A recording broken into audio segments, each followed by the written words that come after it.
Hello, ladies and gentlemen, and welcome to Kailvin's Consulting. This is going to be a new, potentially weekly series that I'm going to be doing, where I'll be taking viewer Q&A about the YouTube industry. The YouTube industry I have a fair bit of experience with. I've been doing this for over 2 years now, and I've attempted to keep an incredibly high level of involvement with news and various going-ons, as it were. And I have an incredible understanding of the mechanical side of YouTube, as well as an incredible amount of business knowledge related to the, shall we say, supporting networks that many YouTubers rely on, and pretty much just everything in general. There's very little that I don't know or can't immediately find out because I have several business contacts. So I feel I am in a unique position to offer a bit of insight into the mysterious world behind YouTube. So I'm going to be taking some viewer Q&A. I've got a couple questions here. It seems like Total War games would be right up your alley to play. However, you often talk about your dislike of them. Why do you hate Total War games so much? Well, this is a terrible way to start this off. I've just taken a question that isn't even about YouTube or anything else. No, really, I took this question because it lets me talk about this. I try to avoid soapboxing when I can in my Let's Plays, because I just feel like that's not the right place for it. But a series like this, I could use much more for it. So, last November, Sega decided to do something. I think it was last November, at least. Yeah, it was... No. It was November before that. I think it was... Hang on, let me get in here. Yeah, November of 2012. There we go. November of 2012, Sega decided to do something really silly. They were releasing promotional content for their new Shining Force game. They also happened to have a look at their search rankings. They were unimpressed. They were pretty low. There was a lot of stuff above them coming from an older Shining Force game from the Sega Saturn era. Want to guess how they fixed that? They issued DMCA takedowns to every video above theirs when you search Shining Force. You search Shining Force, anything between Sega's videos, and the top of the search ranking list got a DMCA claim. Now, if they just hit, stuff like gameplay videos and Let's Plays and so on, etc., you could at least argue that they were hiding in some kind of legally ambiguous area. But no, they breached a hell of a lot of stuff. They not only took down reviews, they took down stuff that didn't even contain gameplay footage. Quoting this from a Destructoid article, random gameplay clips all got flagged. Even videos of fans just talking about Shining Force about the Shining Force series, such as podcasts, with no accompanying game footage whatsoever, were marked copyright violations. Now, I should also clarify that Sega is the publisher of Total War games. I actually do enjoy Total War games. I play them. Yeah, I don't play the new Rome game. Oh god, no. I enjoy myself a little bit of Medieval every now and again, though. I have no issue with it. However, on my channel I have an incredibly strict no Sega games policy. And the reason being that they have issued no apology for their action here, and there are still hundreds of channels that have been taken down and not reinstated because of Sega's actions. Now, this is more something I do out of professional respect. Believe me, if I wanted to print money, I could get a few crisp, clean... Crap. What president's on the $1,000 American bill? I was gonna say a few crisp, clean, Lincolns? No, Lincoln's like $5 bills. I don't know. Whatever president's on the $1,000 bill. I could easily have made a couple of those just playing Rome 2 at the start. But like I said, I have an extreme amount of professional respect and have a strict no Sega boycott policy. I'm not the only one who has this either. There are some incredibly large YouTubers, including, but not limited to, Total Biscuit, and I believe Angry Joe also does. I think Angry Joe does. So there are a lot of larger YouTubers as well who are doing the same. Very strict no Sega policy because basically Sega decided to burn a large number of us. I wasn't even affected by this, but like I said, I have an extreme amount of respect for people who were. And as such, out of that respect, I refuse to do Sega games. And it should be known that any idiotic company that thinks they can get away with that and still get press coverage on YouTube should be, should be ashamed of themselves. I'm not harping on people who do play Sega games. Some people don't really hold grudges. That's fine. I am a person who holds grudges really near to my heart. If you can do something that makes me offended or piss me off, you are going to acquire my ire for quite some time. And it's going to be probably a long while before I even consider doing a Sega title, ever. And it's going to have to be a damn good title, too. Like, this, that I can get a lot of money out of doing. Because basically that's what's going to require. I'm going to have to be bribed by a large number of viewers to do it. Oh, God. So like I said, I don't really hate the Total War series. I just kind of put that up as a bit of a masquerade to avoid soapboxing. But yeah, it's out of the bag. I enjoy Total War, but I refuse to have anything to do with Sega on the YouTube side of things. Question number 2. How do you feel about the various networks getting acquired by larger media corporations? An example, Maker being bought by Disney. Now, for those of you unaware, there's currently a decent number of acquisitions going through. The most famous, as I mentioned, was Maker being bought by Disney. And, we should kind of be looking at this going, I want to call this, and to coin this term, the Scramble for YouTube Africa.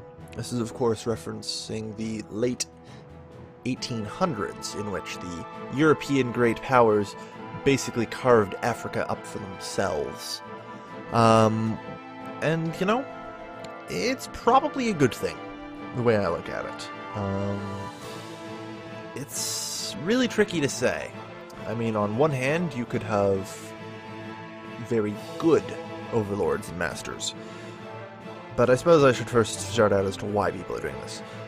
It's coming to the attention of these larger media conglomerates that YouTube is basically a money press. Let's face it here. A lot of networks, are extremely profitable. And this is just simply because the amount of support that YouTubers come to rely on is nil. A lot of larger YouTubers are used to getting a fair bit of support. I know for a fact that Polaris, one of the the people who have one of the largest networks, actually, that have a lot of large YouTubers, pretty much all the videos on their channel are just run at a loss. They do it for brand building and all that other stuff. And stuff like that. Like, they just get ridiculous amounts of money from us. It might not seem like much, anywhere between 10 and 30% of our earnings, but then you have to realize that they are literally partnering hundreds, if not thousands of people. And suddenly, 10 to 30% of 1,000 YouTubers is, 100 to 300 YouTubers worth. That means you could probably staff a good, 25, 50 people and still make a pretty tidy profit for yourself. It, requires minimal corporate micromanagement, so... And it also allows, I suppose... Well, one, it allows much cheaper advertising. This was a thing with IGN. Back when IGN had a YouTube network, they basically ran ads for themselves.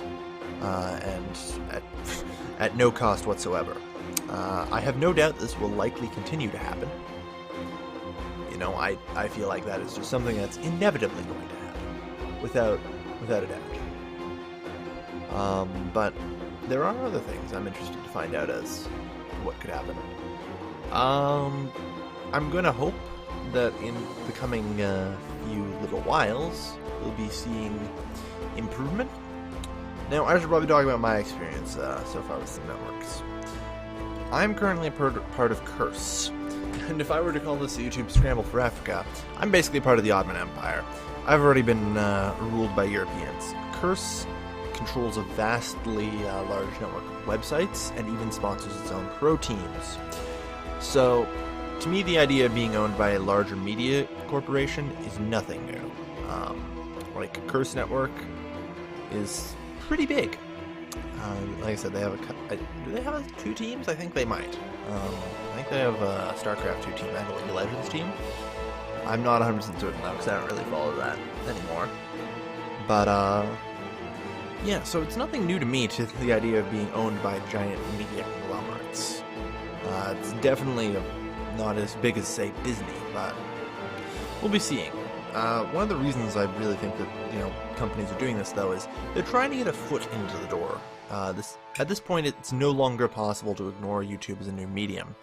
Pretty much all videos from, third-party websites end up on YouTube. Like, every IGN video ever made is on YouTube. You name a website, all of its videos are on YouTube. And this is just simply because YouTube has stumbled into a monopoly. And it's a very popular monopoly. That's a topic for another time on whether that's any good or not, but let's be frank here. It is what it is. It's a monopoly. And I feel that overall, it will be net positive, but it's really going to depend who's bought out. I mean, you could just as easily end up with a benevolent French overlord or Belgium. I really shouldn't have to go into what Belgium did to the Congo. Just remember the phrase, hands for Belgium. Yeah. Alright, let's move on to the next question with a nice morbid ending to that. How do you feel about net neutrality? As a Canadian, how do you feel this will affect yourself and other countries, such as those in Europe? Net neutrality is a pretty big thing right now.